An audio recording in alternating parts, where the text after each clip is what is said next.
It's 10 o'clock. This is Sky News at 10, our top story. Millions of public sector workers, including teachers and doctors, to get pay rises.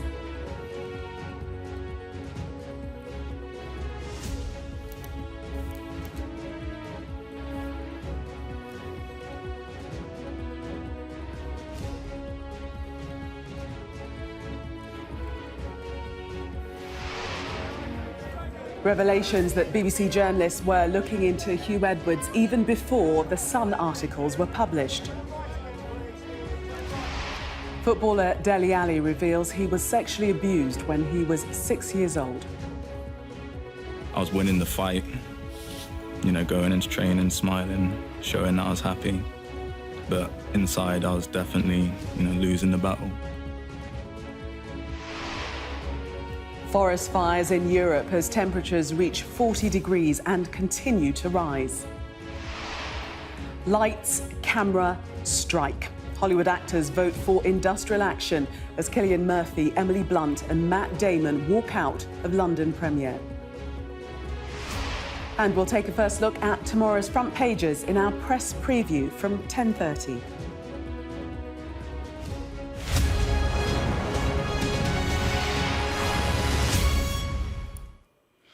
Good evening. Millions of public sector workers will get a pay increase after the Prime Minister accepted the recommendations of independent pay reviews.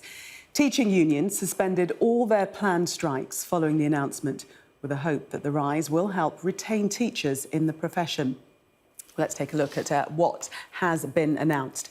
Police in England and Wales will get a 7% pay rise, as will prison officers. And the armed forces are to get 5%, as well as an additional £1,000 consolidated increase. NHS consultants, specialist doctors, salaried dentists and GPs in England will get 6%, the same as junior doctors, as well as an additional consolidated increase of £1,250. And teachers in England will be given a 6.5% increase. We'll have more detail on how those pay increases are expected to be funded. But first, Sky's political editor, Beth Rigby, reports on today's announcement. It's been like this for months. Public sector strikes on a scale not seen for decades.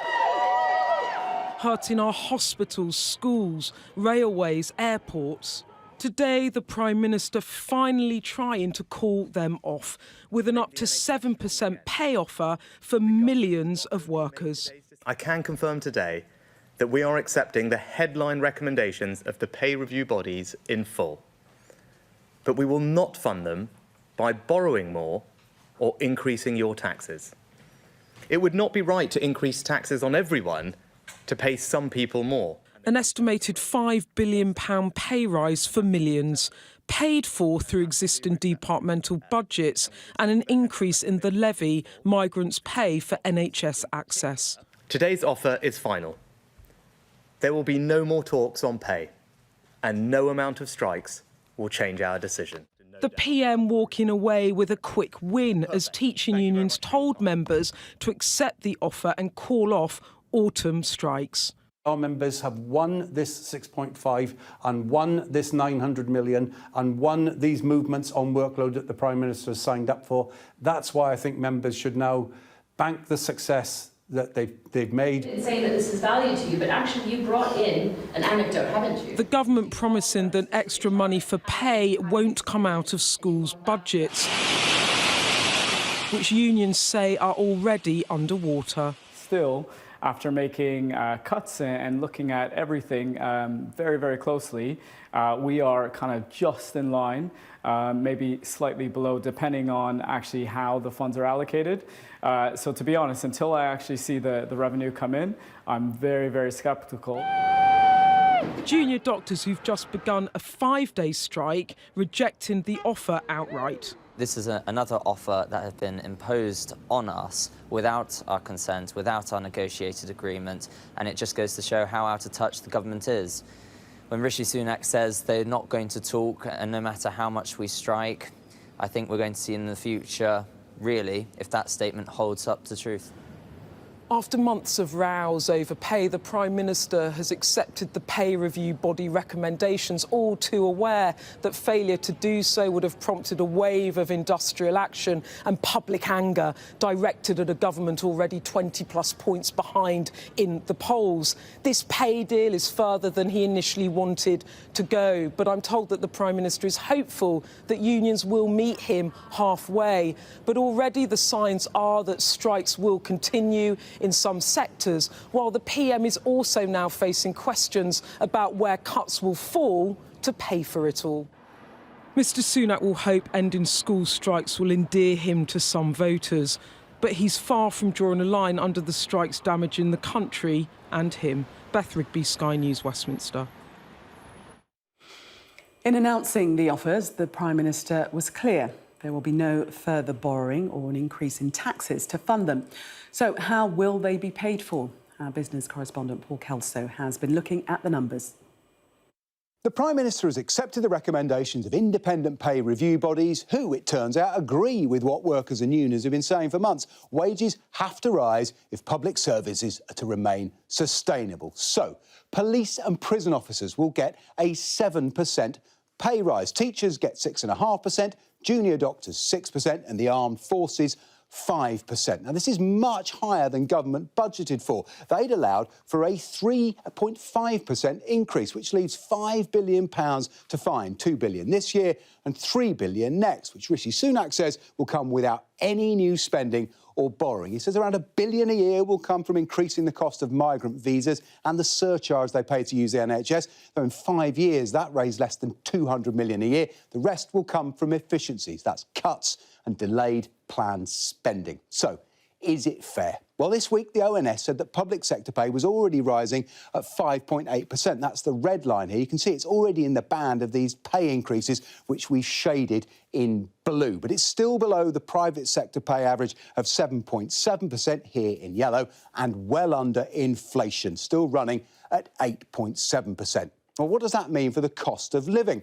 Well, let's look at inflation with the Bank of England's forecast for the next few years added. For now, even after these increases, because inflation is higher, there'll be a real-term squeeze on wages. But if inflation falls as expected, below 6% by the end of this year, the value of wages will start to rise in real terms too, though, of course, everyone will still be paying higher prices. Now, the government says it won't borrow to pay for the rises, and this is why. Public sector net debt, the end line there in red, is more than 100% of GDP. The Prime Minister says increasing it would be inflationary, and the Office for Budget Responsibility, which has warned the UK's public finances are in a risky state, agrees.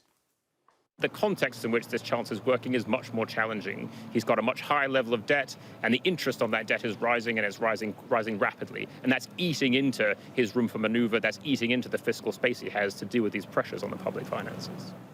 If these settlements end a year of strikes, unions can claim vindication and ministers can still argue they acted responsibly. The economic reality, though, is the public sector, like every employer, has to offer competitive pay if it's to find and keep the people that we all need. Beth Rigby joins us live now from Downing Street. So, Beth, have the Prime Minister's sums, have they added up? Has he solved his problems? Well, Gillian, I think that this was a Prime Minister with a clear dilemma. He had signalled that he wanted to honour pay body recommendations while also saying he wanted to halve inflation by the end of the year. So he's a man, if you like, between a rock and a hard place. They've crunched the numbers and they've come up with a solution that they think gets there, which isn't inflationary in the sense that it's adding to government borrowing, and it's not asking all of us to pay more taxes to fund these pay rises. So where did he end up? Well, he's going to fund it through existing budgets in different departments. Now, that is the decision, there's political and policy fallout from that. I think politically, this was the Prime Minister that had no other option. There was no political space, really, to do anything else. What do they hope to get from it politically? Well, they hope that it will endear him to some voters that thinks he's played fair and he's honoured the pay recommendations. They hope that if schools get back, that will endear them to a group of voters, and that maybe he can cleave a bit of division between public sector workers and the general public, with, say, the junior doctors who are asking for very big pay rises. Will they end up thinking that Rishi Sunak, even if he can't solve the strikes, is a PM that's being reasonable? But the policy issue, I think, will emerge in the coming weeks, because to cut budgets is the only way that he can raise this $5 billion, and there's already questions about where those budget cuts will come from. Now, the PM is saying that it won't be cuts to frontline services, but many working in the public sector don't have confidence in that. The NHS Confederation said today there is no flesh on the bones to cut hospital budgets anymore to fund staff pay rises, and warned that if the prioritization of budgets could actually end up in the Prime Minister jeopardising his own targets of cutting waiting lists. Put simply, this is a Prime Minister trying to find a solution, far from clear that he will end the strikes. And quite frankly, there are only hard choices for this Prime Minister at the moment when it comes to the economy and trying to stop these strikes. OK, Beth, thank you. Well, talking about the junior doctors, they were offered 6%, as well as an additional consolidated increase of £1,250. But they still began the first day of a 5-day walkout, expected to cause massive disruption on scale never seen before in the health service. More than 650,000 appointments are thought to have been cancelled due to 8 months of strike action across the NHS. Today, one patient told Sky News he's been waiting months for surgery. Our health correspondent, Ashish Joshi, has been to an emergency department to see how they're coping there with the walkout. So, ED, we've got 55 in the department, we've got space, which is great. It's coming up to 8:30. The team at Kingston Hospital are attending the morning meeting. We're just going to do a very quick sit rep. We've got our colleagues from Sky News filming today. There's more at stake today. The hospital is preparing for 5 consecutive strike days by its junior doctors. We've got loads of capacity on the virtual ward, so I think the message needs to go out to the clinical teams. The senior team reports back that it's confident the hospital is in good shape for the day ahead. It will need to be. The hospital's emergency department is filling up. By 9 o'clock, 12 of 16 ED bays have patients in. This is not only disruptive for the staff who have to continue to work, but it's hugely disruptive to those patients who are waiting for operations and outpatient procedures. So I think it is an extremely difficult situation, and one that we wouldn't want to see going on indefinitely. The rest of the hospital is impacted by the strikes, but ED must stay open. Consultants step in to cover, but that brings its own pressure. It's very hard to do the job of 2 to 3 people. We can't close the front doors of the hospital, so our pressure points are here in ED. We don't know how many people are going to come in and need us. Next week, Dr. Ho's consultant colleagues will go on strike for the first time. A Christmas-style rota will be in place for emergencies, but it means elective work will stop again. The mandate for the junior doctors' strike action expires in August, but they're already being reballoted for another round of industrial action. The consultants, they're valid through until December. So in the worst case scenario, unless a deal is reached, we could have strike action in hospitals all the way through the year. Jamie has been waiting 8 years for jaw surgery. This week's strike means his wait and pain will continue. Every day when I wake up, I have to swallow a mountain of pills just to be able to get out of bed. It's not nice. I'm sick of being on medication now. I'm sick of waking up every morning with my jaw in absolute tatters. It's hurting so much, it's so tight. The hospital waiting list now stands at a record 7.4 million, and it grows by the tens of thousands with every strike. Ashish Joshi, Sky News at Kingston Hospital. A friend of Hugh Edwards has told Sky News that he initially did not believe the claims about the BBC presenter because they were against everything I know about the man. The presenter was revealed by his wife last night to be the star at the heart of allegations in The Sun. And today it was confirmed that BBC journalists were looking into his behaviour even before The Sun articles were published. Our Home Affairs editor, Jason Farrell, reports. He is now being treated for serious mental health problems. But a week ago, Hugh Edwards didn't know what was about to hit him and was talking to this Times journalist about his future. I had no idea, no sense from that conversation that he was in any sort of trouble at all. And I'm pretty convinced that he didn't either have any inkling. This was why I was so astonished when his name came out over the weekend, not publicly, of course, but within journalistic circles, because it didn't add up. The man I'd just had lunch with was not the man being described in these allegations. But it's emerged even before The Sun articles. BBC journalists had been looking into allegations against their own presenter, leading to Newsnight reporting allegations from BBC staff that Hugh Edwards had abused his power, sending inappropriate messages. Is it legitimate to investigate the private life of somebody with a high public profile? I mean, as late as last night, BBC Newsnight was running new allegations against Hugh Edwards even after the announcement that he was in hospital. So I don't think it's for broadcasters to necessarily point the finger at newspapers or vice versa. I think all of journalism has to ask itself some quite awkward questions. Media organisations are always asking themselves not just what their audiences want to know, but what they have a right to know and what's private. Failures within a publicly funded organisation fall into the right to know category. But the behaviour of one of its top stars, well, that depends on the allegations. The most significant journalist on the BBC and probably in the country, who was had one public image, which is of a happily married man with children with a strong church background. He was secretly associating with young people through dating websites. But even if proven true, that's not what caused the storm. Questions for the Sun newspaper are, when it splashed this story on Saturday, had the alleged victim already told them it was untrue? The claims were repeated on Sunday, even though his lawyer says he denied it on Friday. What evidence did reporters have to back the parents' assertion that the presenter paid for explicit photos?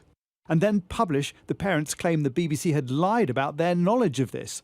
The Sun printed other allegations, but now say it wasn't claiming criminality, but that their story was in the public interest. If the young person before publication did deny that it happened, and they didn't reflect that in their article, then they wouldn't be able to, it's likely, rely on the public interest defence.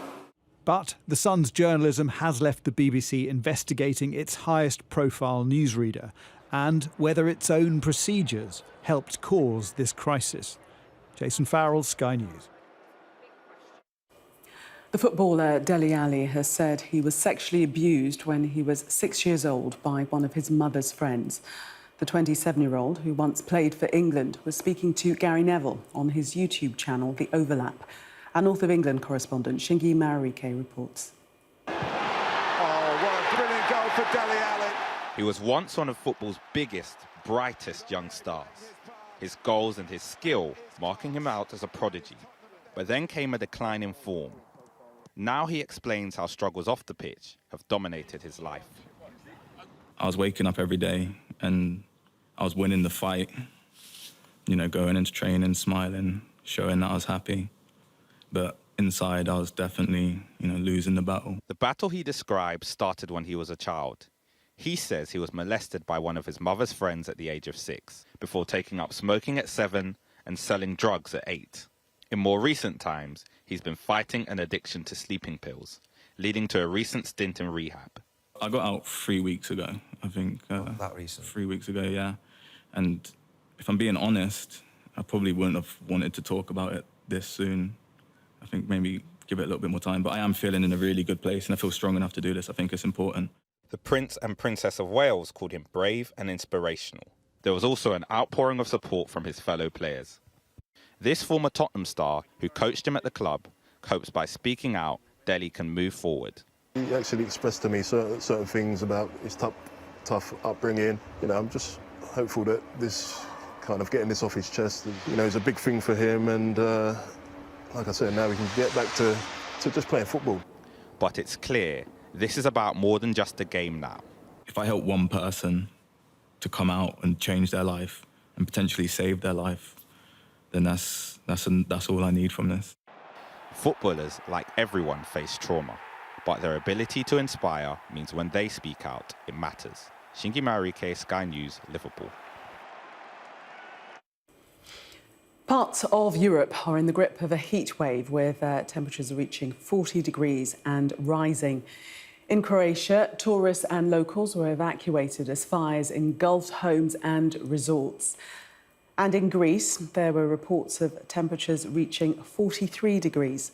Sky's climate and energy correspondent Hannah Thomas-Peter reports from the Greek capital, Athens. The Acropolis in Athens, baking in the heat. Thousands of tourists still determined to see this famous sight, despite temperatures pushing up towards 40 degrees. Some are already regretting it. We're on a cruise ship actually, so I probably would have just stayed on the boat today had I known it would be this hot. It is very unpleasant, yeah. But especially coming from somewhere like Ireland, you know, where it is so cold and damp all the time, and then you just hit this heat and it's hard to cope with. The Hellenic Red Cross are trying to help, handing out water, setting up shade tents. Dozens of people have needed medical attention today because of exposure to the heat. That's why the vulnerable have to stay at home and not go out. Elderly, pregnant women, children, we have things that happen. We have people that are not feeling well. Air-conditioned community centres then, a lifeline for some. Here is an oasis, says Dimitris Thamnidis. The cooling centre is an oasis for the old people. We come here because it's a very pleasant place, says Agalos Petsios. At my place, it's very hot. A picture that's being repeated elsewhere. These brutal temperatures aren't just affecting Athens or even just Greece. Much of southern Europe is in the grip of a heat wave, and it's threatening records, and potentially it's going to last for another 2 weeks. The conditions have led to wildfires on the Dalmatian coast in Croatia. Residents and tourists evacuated as firefighters battle the flames. In Italy, major cities remain under red alert for dangerous heat. And in Spain, they are expecting another surge in temperatures next week. But fine, if you want. For Greece's Minister of Climate Change and Civil Protection, it's time to accept a new reality. Greece, Italy, the northern part of Africa, Turkey. It's not anymore climate change. We're in the face of a climate crisis. We are going to have fires. We are going to have floods. We'll have to deal with what is happening. Increasingly frequent and increasingly severe weather events, the hallmark of climate change, and here to stay. Hannah Thomas-Peter, Sky News in Athens. A powerful group of Northern Conservative MPs is being scrutinised by the Parliamentary Expenses Watchdog after a Sky News investigation into the way it uses public money. The Northern Research Group is one of a number of special interest groups which received tens of thousands of pounds in taxpayers' money in this Parliament. In the latest part of our Sky News Westminster Accounts project, we reveal questions about a link between that money and political donations received by MPs. And tonight, Labour has written to the Conservative Party chair to call for an urgent investigation. Our Deputy Political Editor, Sam Coates, reports. One of the most influential factions in the Conservative Party. What the North needs is bold conservatism. The Northern Research Group, founded by ex-Cabinet Minister Jake Berry. Dozens of Northern Tory MPs are members. But it's now facing an investigation from Parliament's Expenses Watchdog after Sky News examined how the group uses taxpayers' cash. Each year, MPs are given up to £250,000 to fund their offices. MPs can choose to divert some of that public money to factions or research groups within their party. What do they get in return? Looking closely at the data, and a striking pattern starts to emerge. Let's look at one Northern Research Group MP, Matt Vickers. He's the MP for Stockton South. Now, in mid-June 2021, he authorised £2,500 from his office allowance to go to the NRG. 3 weeks later, he was the recipient of a £2,500 campaign donation from the northern broadband provider IX Wireless. 24 MPs have all declared donations from IX Wireless. 22 of them have put some public money towards funding the Northern Research Group. Public funding is tightly controlled, but donations come with far fewer restrictions and, importantly, can be used to fund their re-election campaign. One of the MPs that put money towards the Northern Research Group told me that they knew that if they signed up to put public funds towards the group, then a donation would follow not long after. We knew the money would come. That's why there was a deadline, they said. All that enough to today trigger an investigation by Parliament's expenses watchdog into whether the NRG has broken the rules. Big questions to answer for its founder.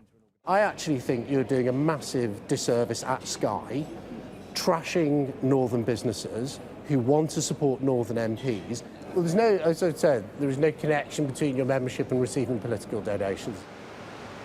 The Northern Research Group is not alone. Factional party research groups have received hundreds of thousands of pounds of taxpayers' cash in recent years. Can that system survive? Sam Coates, Sky News. Kevin Spacey has told his trial he was flirtatious and romantic with one of his alleged sexual assault victims. He was giving evidence in court in London today. The Oscar winner denies the 12 charges of sexual offences against 4 men between 2001 and 2013. Milena Veselinovic reports. He's used to photographers' flashes, but this is no red carpet. Kevin Spacey got his chance to tell his version of events today in a case that has cost him his career and tarnished his reputation. He's facing several charges of sexual assault against 4 men, charges he denies. And today in court, he rejected the first accuser's allegations. The man said Spacey grabbed his crotch hard on multiple occasions. But the actor told the jurors it was gentle, and it was, in my mind, romantic. He said the man did not show objection, calling him flirtatious and describing himself as a big flirt too, saying, "I can't remember specific conversations we had, but I remember the tone. I remember the atmosphere. I remember the laughter. We had a very fun time together."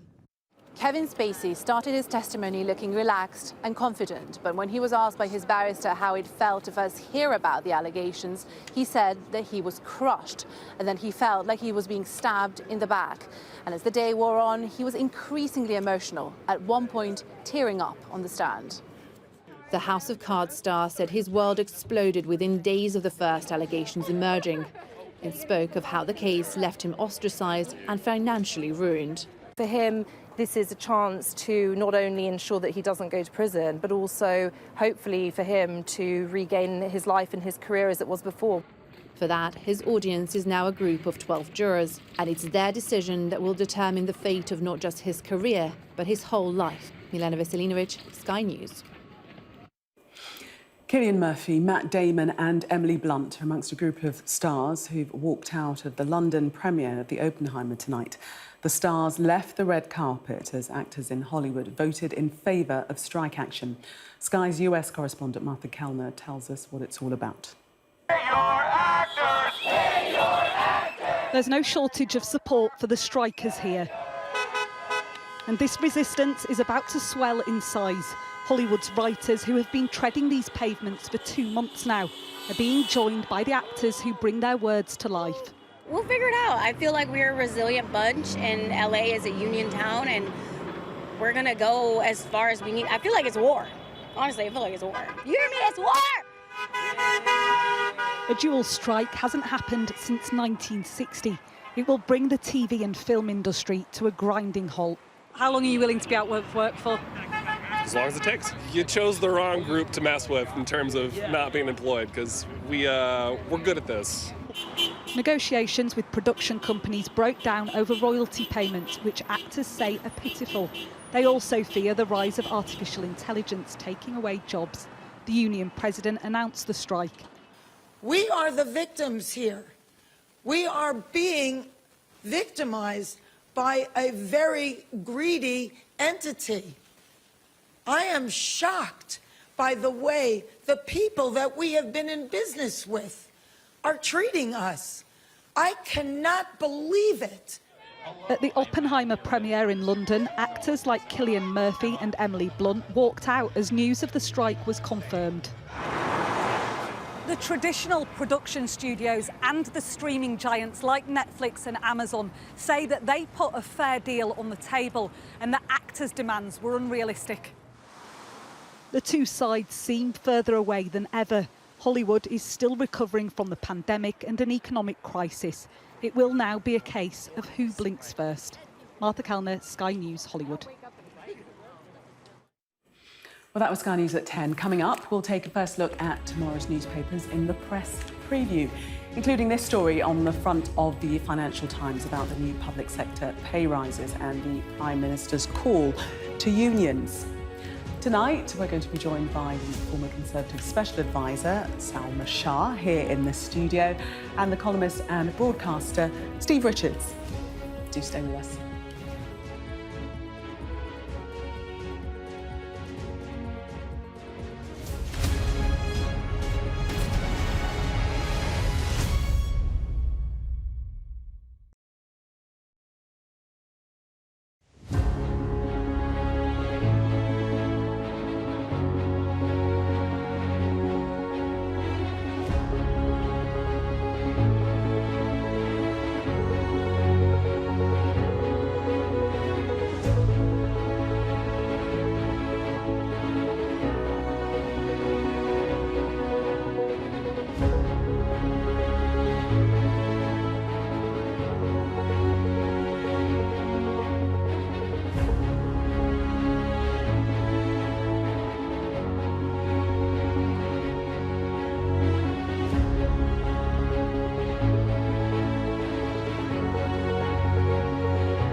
Welcome back. You're watching Sky News. In just a moment, the press preview.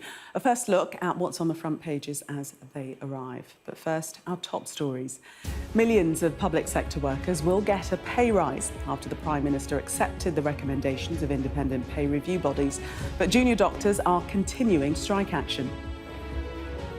The BBC Director General has been called to appear before MPs next Tuesday to answer questions about the corporation's handling of allegations made about Hugh Edwards. And weather alerts are in place in parts of southern Europe as temperatures head for the mid-40s this weekend.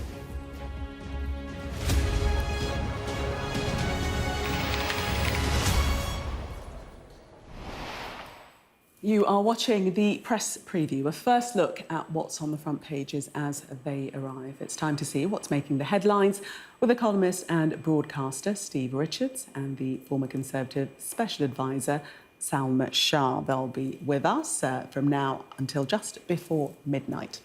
So let's see what's on some of those front pages for you now. Well, the Financial Times leads with the Prime Minister's insistence that the government's offer of a pay increase of between 5% and 7% for public sector workers is final.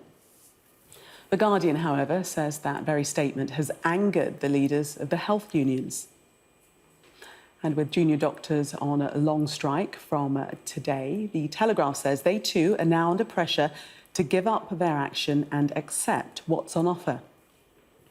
And that issue, the Mail has this blunt headline: will doctors now end their callous strikes?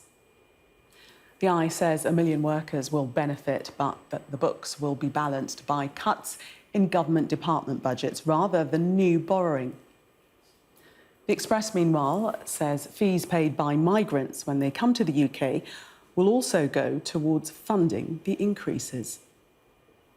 The Mirror sums it up like this: pay relief, but cuts pain.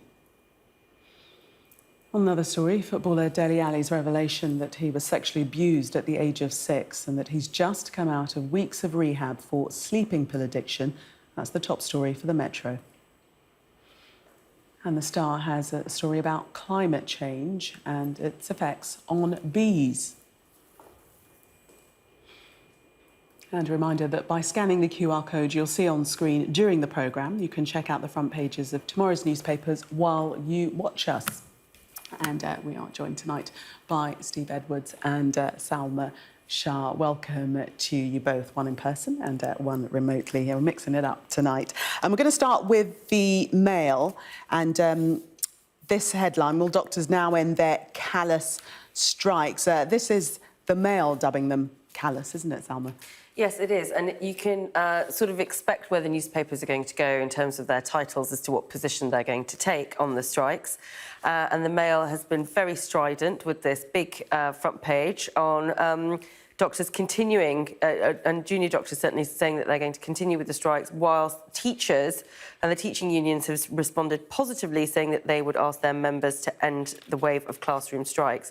And this is obviously off the back of the fact that they seem like they're going to get what they want, or at least some of what they want, from the Prime Minister. So hopefully there'll be some kind of end to this stasis for the government. And Steve, the Mail choosing to call them callous, the strikes by junior doctors, this does put added pressure on them, as well as that from Rishi Sunak saying, you know, no matter how many more strikes go ahead, the offer isn't going to change. Yeah, this is a fascinating story on so many levels. And the broader context is, here is a country with anemic economic growth, with governments either ideologically or too scared to put up taxes. So how do you pay for pay demands at a time of stubborn inflation? And Rishi Sunak has sort of found a way today of doing it, in that he claims it's going to come from existing budgets. But the reaction has been very diverse. Teachers have called off their strikes. Some in the NHS still are furious and plan to go ahead. But all sides are having to adapt to this situation where, without economic growth, without higher tax revenues, there isn't going to be the money if a government's not going to borrow for it. And so it's unsurprising in a way that the tensions of recent months are not fully resolved with a click of a finger from Rishi Sunak today. Yes, and you mentioned there how it's all going to be paid for. In the Express, we're offered one of the solutions that the government's looking at, and that's increasing fees paid by migrants. These are visa fees, and suggesting that there will be significant rises in those, Salma. Yeah, and what's interesting about this, which is not quite obvious to most people, is that we actually have one of the most expensive visa fee systems in the world. And it was all part of the hostile environment under Theresa May's leadership of the Home Office. So it'll be interesting to see what happens down the line in terms of fights between departments about where that money is actually going to end up. So whilst you can say that some of this is going to be paid by visa fees, we actually don't know how much that is and where it ends up going, and whether it will be towards pay increases or indeed preventing schools from having to take the pain of the pay increases, which is what this is designed to do. And Steve, from what you've read, the sources that will fund these pay rises, do they seem sufficient to meet the demand? Emphatically not. This whole thing about where the money's coming from reminds me of the sort of tax and spend debate that Labour politicians are always asked in the build-up to an election. So what if you do this? Oh, there'll be a black hole. We're going to put 10p here and 5p there. They're scrambling around, ministers, trying to find ways of showing that this is going to be paid for without wholly knowing how it's going to be done. These are big increases in terms of a departmental budget to find cost cutting. And the examples we've got so far will it's not at all clear how much revenue will come from these alleged savings, but they're easy ones to put forward as examples on day one. The reality is services will be impacted in any sort of overall cuts to pay for this pay rise. And they won't say that today, but that's the reality. And do you agree with Salma that we're likely to see many internal tussles over budgets and what cuts might have to be made? Yeah, and in a build-up to an election, I think in the end they'll busk it somehow. In other words, they will not impose painful cuts, but they will sort of, in theory, have to if they're going to pay for it from existing departmental budgets. I think money will materialise somehow or other without the imposition of tangible, painful cuts. I heard a schools minister say, oh no, there won't be any impact on classrooms and so on. Well, where's the money going to come from? The thing that's always asked of Rachel Reeves and others from the Labour side. And they'll find it somehow or other. But I doubt if there will be painful, tangible cuts in the build-up to an election. Salma, to the FT, and as I was saying before, Rishi Sunak has, they're describing it as he's thrown down the gauntlet to trade unions by announcing pay rises for public sector workers between 5% and 7%, insisting no amount of strikes will change his final offer. This is it, according to the Prime Minister. Yes, and I think that there is a lot of store to put by that, because it's not least because he wants an end to strikes, but so much of what he wants to deliver is based on the ending of these strikes. So if we go back to his 5 priorities from the beginning of the year, one of them is very much based on waiting times and hospitals. So in order to get that moving again, he really needs doctors and nurses to get back to work and get to be as productive as possible. I also think that there is another interesting bit of the FT, and that is about that fiscal discipline piece in advance of a general election. So as Steve has rightly said, Labour politicians are always going to be asked, where is the money going to come from? And people are very resistant to the idea of borrowing for wage increases.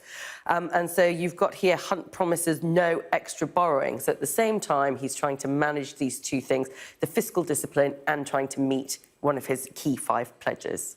So the Prime Minister insisting that the offer is final. In The Guardian, we read that unions are furious. Steve. Yeah, and so on we go. He's got to say it's final, but he has got to get the health unions back to work for the reason Salma argued, there was speculation that he was opposed to giving in to these pay review recommendations, but he had to, because he has to get these people back to work in order to have any hope of meeting one of his so-called 5 priorities of reducing waiting lists. He also has to say this is a final offer, given he was indicating before that he might not go this far. So he can't say, look, you know, just hold on a second, you'll get more from us. But the kind of tension between health unions regarding this as inadequate and saying doctors are going to go off to other countries where they pay more, which incidentally is an issue, that's not going to go away with today's announcement.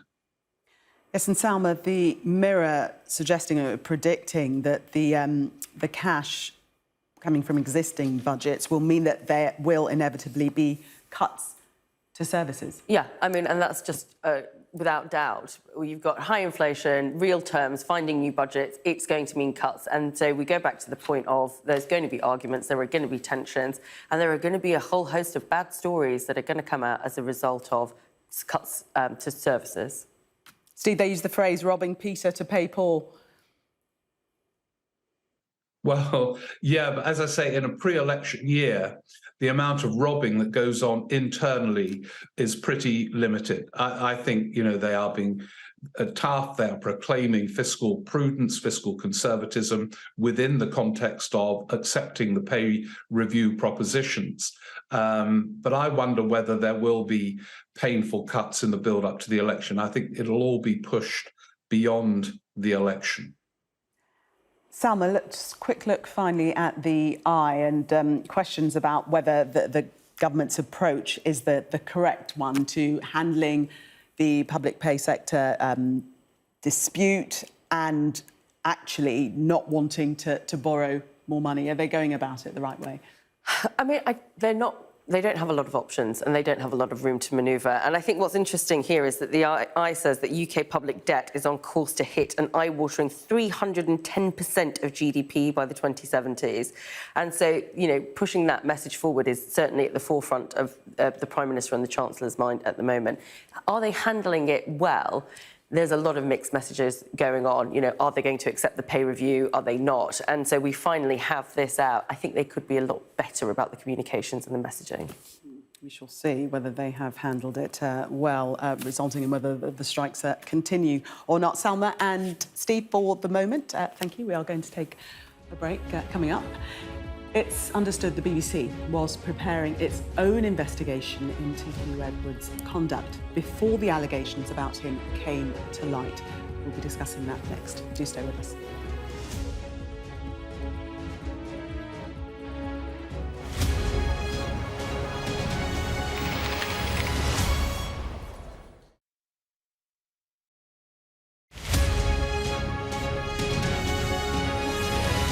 Well, the one boy's me. The 2 Bills are my 2 grandfathers. One on my mum's side of the family, in and out of prison throughout my mum's childhood, my childhood. Bank robber? Yeah, he had a string of convictions for armed robbery, evidently not very good at it, which is why he was in and out of prison so very often. And then on my dad's side of the family, a very different Bill Streeting, who was a World War II Royal Navy veteran, civil engineer throughout his career, and sort of pull yourself up by your bootstraps, sort of working class Tory, devout Christian. So very, very different characters. And then the fry-up is the fry-up that my mum had on the day that she was supposed to have an abortion. My mum was very young. She was, I think, 18 when she was pregnant with me. My dad was 17. She was determined she shouldn't go through with it, so she did the very thing that she was explicitly told not to do, which was to have breakfast. So it is literally the fry-up that saved my life. I'm a lifelong East Ender, so I brought up in Stepney in East London, lived with my mum for the first half of my childhood, growing up on a council estate in Stepney. I think it's sort of fair to say that what we experienced growing up was pretty tough. I mean, my mum was... When she did have work, it was low paid and insecure, things like civil service waitressing or working behind bars. And I guess one of the ironies is that the council flat that I was growing up in wasn't a very nice place. We experienced power outages when the electric meter ran out and the money had run out too. We had issues with things like cockroaches and fleas occasionally. And yet, the council flat that I wanted to escape when I was growing up is now something that kids growing up in my constituency aspire to, because kids nowadays are being pushed from pillar to post in temporary accommodation. And so lots of the foundational security that I experienced growing up, well, I wouldn't have described it in those terms or necessarily seen it in those terms at the time. The support network of the extended family, a great state education that enabled me to go from where I grew up to where I am today.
Welcome back. You are watching the press preview, still with me, Steve Richards and Salma Shah. So let's have a look at this story in the Telegraph. And we read that the BBC was investigating allegations about Hugh Edwards' conduct before the Sun published its story. This is the latest to come out.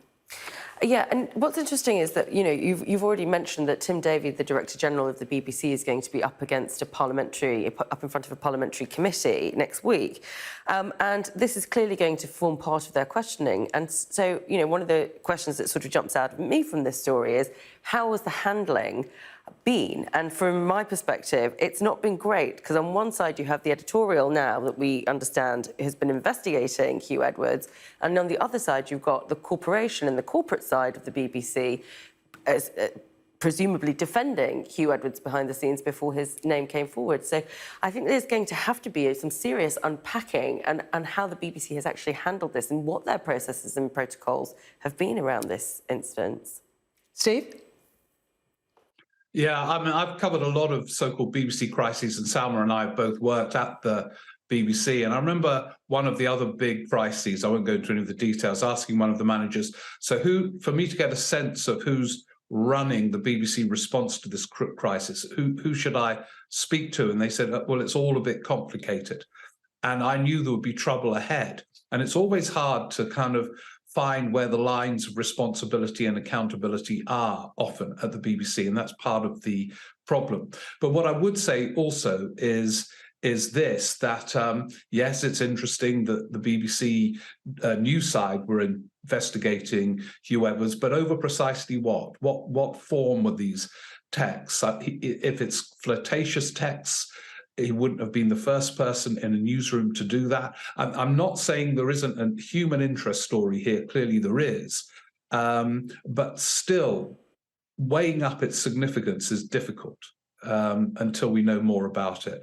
OK. Salma, let's look at this story finally in The Guardian, and that is that the UK's response to a threat from China is inadequate. What do we know? So this is interesting because this is a comment that's coming from the Intelligence and Security Committee, which actually receives secret intelligence in private closed sessions. So the fact that they're saying this is not only intriguing, but actually quite worrying, because they have talked about Chinese state institutions aggressively targeting the UK. And that without swift and decisive action, we could end up in a nightmarish scenario, and this is what I'm quoting from, that represents not just a commercial challenge, but an existential threat to liberal democratic systems. And even though it's on the front page, it's quite small, and this definitely needs, I think, a lot of teasing and a lot of scrutiny, because this is a very, very important parliamentary committee. Steve, worrying? They're talking about a whole-of-state assault by the Chinese government. It's so sweeping and extensive, the degree in which they suggest almost a takeover could take place on a whole range of different areas. And it's been so fascinating. This government, which has in effect been in power for 13 years, have had so many different approaches to China, and I still don't think it's resolved. From Cameron and Osborne being very keen, Boris Johnson actually very keen to form quite a close trading relationship, but was stopped by his party. And now we have a committee report like this, which suggests that it's almost kind of too late.